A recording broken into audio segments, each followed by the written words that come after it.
अस्सलाम वालेकुम नाज़रीन, मां आहियां तव्हांजो पंहिंजो पप्पू परदेसी। सभिनी ॾिसंदड़नि खे मुंहिंजे तरफ़ां हिकु दफ़ो वरी ॿीहर अस्सलाम वालेकुम। तव्हांखे ख़बर आहे त मां जेको चवंदो आहियां उहो कंदो आहियां।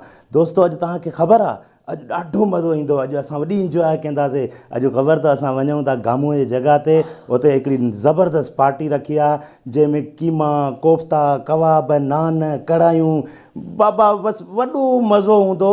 वॾी इंजॉय कंदासीं। अचो त हलूं, वधीक जेको उते मज़ो हूंदो उहो तव्हांखे ॾेखारियूं। अचो संगत, जीअं त मां तव्हांखे सवेर ॿुधायुमि त मां जेको चवंदो आहियां उहो कंदो आहियां। उस्ताद जी जॻह ते वञा थो, उते जेको आहे असांजे ॻोठ में सॼी संगत अचे थी। संगत खे मानी कई आहे, मानीअ जो प्रोग्राम हो। मां हिन वक़्तु मौजूदु आहियां। संगत जा लख थोरा मुंहिंजे सॾ ते आया। वधीक हाणे मां उस्ताद जे मथां सभु कुझु छॾियो आहे। उस्ताद तव्हां सां मुखातिबु आहे। बाबा पप्पू परदेसी जो माशाल्लाह जेको आहे चैनल सब्सक्राइबर बि थी वियो, मोनोटाइज़ बि थी वियो, ऐं उनखां अलावा उनजी माना पैसा बि अची विया। उन पैसनि जी ख़ुशीअ में वरी पप्पूअ जेको आहे पार्टी रखी। उन रखण खां पोइ चई त हाणे सॼी संगत खे यादि था कयूं, मानी था कयूं। पोइ हिन सॼी संगत जूं महिरबानियूं। डॉक्टर इरफान ख़ान पौड़, इन जूं वॾियूं महिरबानियूं जो असांजी ओताक ते लड़ी आयो। नाला मां ॿुधाईंदो त वञा, हे साईं अयाज़ ख़ान पौड़, तव्हांजूं वॾियूं महिरबानियूं। साईं कदीर ख़ान पौड़ जूं बि वॾियूं महिरबानियूं। ऐं साईं असांजो सुहिणो साईं माना ईअं सम्झो महिमान कराचीअ जो आयल आहे, ख़ालिद हुसैन पौड़ साईं, वॾियूं इन जूं महिरबानियूं आहिनि।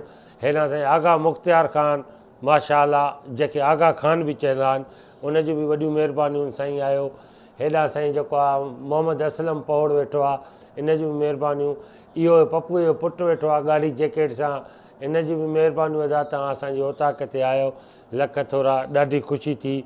छो त पप्पू जेको चवंदो आहे उहो कंदो आहे। इहा ई तव्हांखे असां तव्हांखे अपडेट ॾिनीसीं त सॼी संगत वेठी आहे। मानी बहानो हूंदो आहे, पाण में मोहबत कचहरी। हिकिड़े माना सियारो बि आहे, हीटर बि हलनि था। अञा पोइ हिते वॾा पैकेज आहिनि, उहे मुंहिंजे तरफ़ां आहिनि। उन में ड्राई फ्रूट थियो, बोतल थी, उनखां अलावा चांहि थी। इहो घणो वॾो पैकेज आहे। गजरनि जो हलवो आहे, अञा घणो कुझु आहे। हा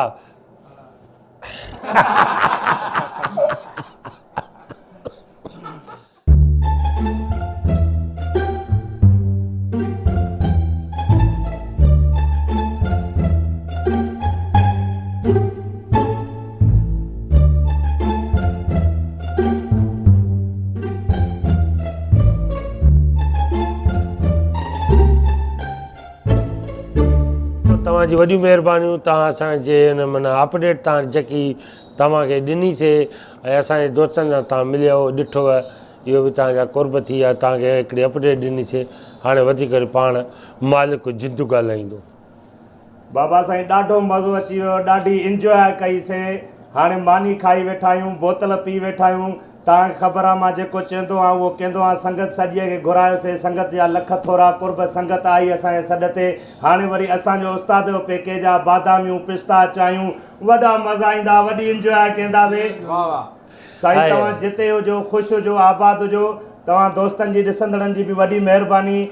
दोस्तो, मुंहिंजे चैनल खे लाइक कयो, मुंहिंजे चैनल खे सब्सक्राइब कयो, मुंहिंजे वीडियो खे पंहिंजे दोस्तनि ॾे शेयर कयो। तव्हांजा लख थोरा कुर्ब।